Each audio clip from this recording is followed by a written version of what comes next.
Estamos de volta para trabalharmos com mais algumas indicações em relação à língua portuguesa, principalmente naquele assunto que eu indiquei na aula anterior a respeito de regência. Bom, já identificamos o que é regência, identificamos quais são os termos regentes, os verbos e os termos regidos, no caso os objetos, os adjuntos adverbiais. Identificamos também alguns verbos que nos darão alguma dor de cabeça, mas que a partir de agora eu tenho certeza absoluta que são verbos aos quais vocês vão ter plena consciência, dos quais vocês vão ter plena consciência. Vamos verificar hoje como é que essa relação de regência é abordada nos concursos públicos, identificando algumas questões e algumas outras relações, como as relações de regência com orações subordinadas integrantes e adjetivas. Vejamos primeiro como é que algumas questões são trabalhadas em referência àqueles verbos que provocam uma determinada dúvida. Vamos ver algumas questões? Vejamos. Leia os períodos e selecione depois a opção correta quanto à regência verbal. O povo assistiu ao jogo? Sim, o povo assistiu a ele. O professor aspirava o cargo de diretor da escola. A enfermeira não assistiu ao jogo porque assistia a um doente. Os que vestem roupas delicadas e finas são os que assistem nos palácios do rei.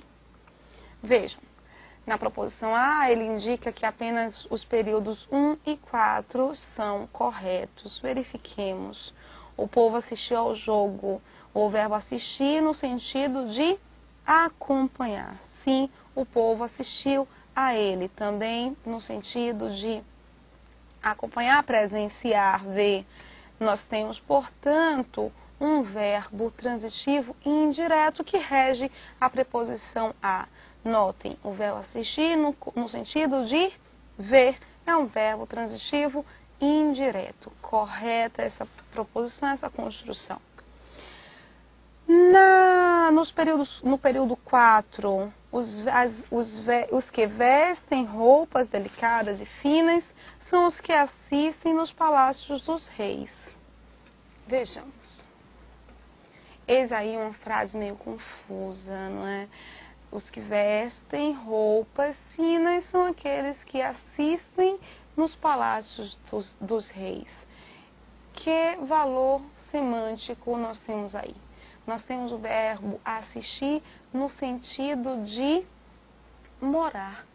Sim, no sentido de morar. Lembram daquela aula de regência, da aula passada, em que eu indiquei que o verbo assistir pode também estar sendo apresentado no sentido de morar? Pois bem, aí está uma questão em que foi apresentada para nós uma construção em que o verbo assistir está sendo apresentado no sentido de morar. Fiquemos atentos. A 1 e a 4 estão corretas. Nós temos de verificar, no entanto, as outras construções também. Vejamos. Todos estão corretos. Na segunda, nós temos o professor aspirava o cargo de diretor. Nós já identificamos o verbo aspirar, no sentido de pretender, é um verbo transitivo indireto. Portanto, seria necessária a presença da preposição. Nós teríamos aí de indicar o cargo ao cargo e não o cargo, ok? Vejamos a terceira construção para ver se ela está realmente adequada ou se nós podemos assinalar logo a letra A. A enfermeira não assistiu o jogo porque assistia a um doente. Lembra que eu indiquei para vocês que nós costumamos fazer exatamente este tipo de troca? Pois bem, a enfermeira assistia ao jogo e não o jogo. E no lugar de ao paciente, o paciente. Essa construção também não está adequada, porque apresenta simultaneamente os dois valores para o verbo assistir, os dois valores semânticos, as duas mudanças de sentido. O que ele fez foi justamente, em uma primeira ocorrência, apresentar uma regência inadequada, que era adequada justamente para a segunda ocorrência. Vamos ver uma segunda questão para internalizarmos bem essas referências de regência. Nós temos de verificar também algumas outras ocorrências, alguns outros pedidos de regência que não estão trabalhando diretamente com essa identificação do objeto direto, e sim com o uso dos pronomes no lugar do objeto. Nós temos de tomar muito cuidado, porque existem algumas separações, algumas distinções entre utilizar um determinado pronome em lugar de outro pronome. Rose, como assim? Por exemplo, os pronomes oblíquos, eles vão ocupar a posição de objeto. Isso nós sabemos. Nós sabemos também que o pronome oblíquo a e o, eles vão ocupar a posição do objeto direto. E o pronome oblíquo li vai ocupar a posição do objeto indireto. O que nós temos de ter em mente também é que o pronome oblíquo li também pode ser uma adjunta nominal. Ele pode não estar completando o sentido de um verbo, mas relacionando com o nome. Então, nesse momento em que o pronome oblíquo li está ocupando posição de adjunta nominal, nós temos de tomar muito cuidado com as orientações. Normalmente, quando o concurso público nos apresentam a substituição do objeto por um pronome oblíquo, do termo por um pronome oblíquo, é porque ele está querendo identificar se nós temos essa orientação, se nós sabemos separar o joio do trigo, se nós sabemos identificar qual é o pronome que vai ser apresentado para objetos indiretos e qual é o pronome que vai ser apresentado para objetos diretos. Além disso, ele quer também demarcar se você consegue identificar se há alguma possibilidade de mudança na grafia. Sim, porque alguns pronomes oblíquos eles vão ganhar a letra L e outros vão ganhar a letra N.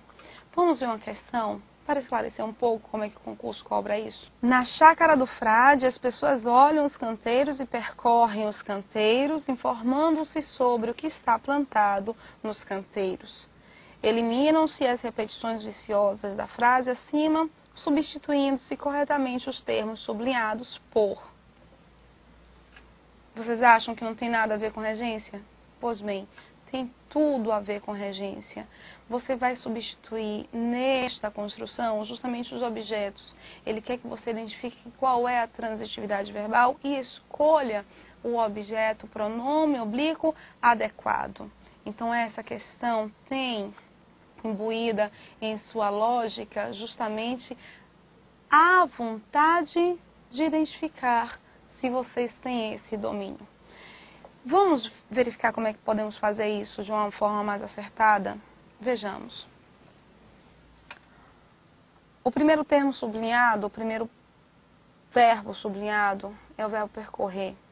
As pessoas olham os canteiros e percorrem os canteiros.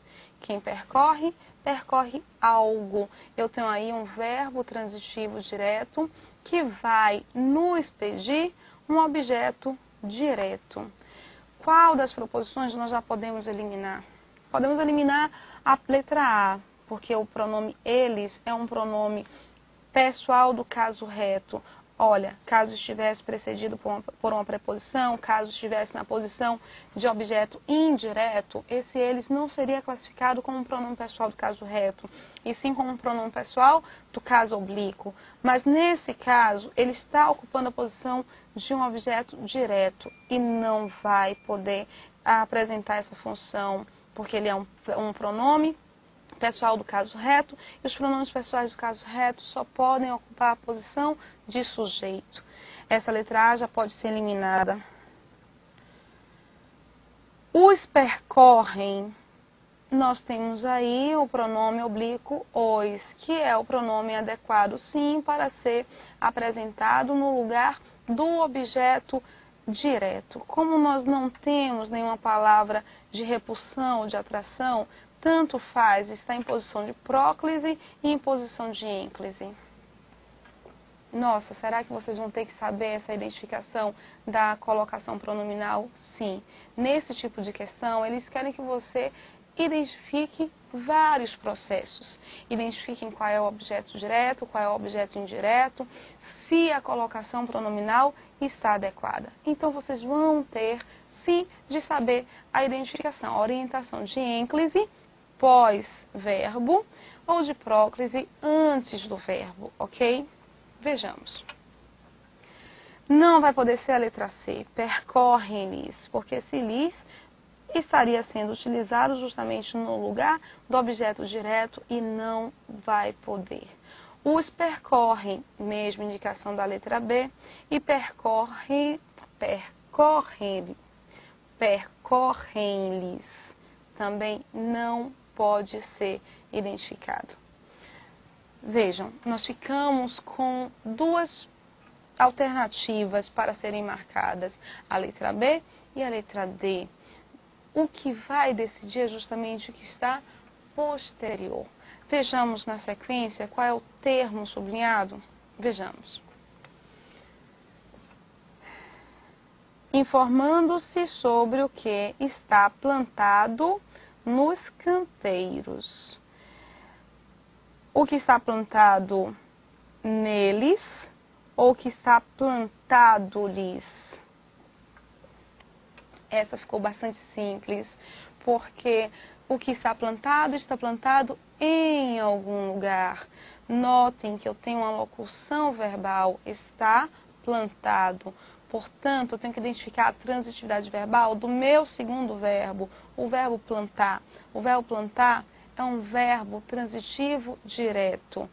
Olha, vejam bem o que eu vou falar. Quem planta, planta algo. Mas no momento em que eu tenho essa locução verbal, é porque eu identifiquei uma voz passiva. Então, esse meu objeto, esse elemento que seria o objeto, passa a ser identificado como sujeito. O verbo plantar, ele vai pedir um objeto direto, também pede uma circunstância de lugar. É justamente os canteiros esse lugar. São justamente os canteiros desse lugar. Notem que o que está plantado em algum lugar. Eu não identifico esse verbo como um verbo transitivo direto e indireto, somente como transitivo direto, porque lugar é circunstância. A preposição pedida, de fato, é a preposição em, mas eles, dá justamente o neles. Logo, a proposição alternativa B é a alternativa correta. Vejamos na sequência uma outra orientação em relação a essa regência verbal, a como nos comportar para identificar se a regência verbal é ou não adequada. Vejamos. Nós vamos identificar a regência, uma necessidade de perceber regência com as orações integrantes. Nas orações integrantes que ocupam a posição do objeto indireto, as preposições são facultativas. Então, independe indicar gosto de que você vá para minha casa ou gosto que você vá para minha casa. Nós temos nessas duas construções correção gramatical. Nós temos correção gramatical e a mesma identificação para a transitividade do verbo gostar. O verbo gostar, tanto na primeira, com essa preposição explicitada, quanto na segunda, sem a preposição explicitada, ele é classificado como verbo transitivo indireto. Quem gosta, gosta de algo. Eu gosto de que você vá para minha casa. Eu gosto que você vá para minha casa. Notem que as duas orações estão ocupando a mesma posição de objeto indireto, independente de possuir ou não possuir a preposição. Mas essa não é o tipo de oração mais recorrente quando o assunto é regência. A oração mais recorrente quando o assunto é regência é justamente a oração adjetiva. São as orações adjetivas, já que eu encontro dois tipos de oração adjetiva. As orações adjetivas restritivas e as orações adjetivas explicativas. Vejamos. essas orações elas são introduzidas por um pronome relativo. Este pronome relativo ocupará uma função sintática à oração a que pertence, na oração a que pertence.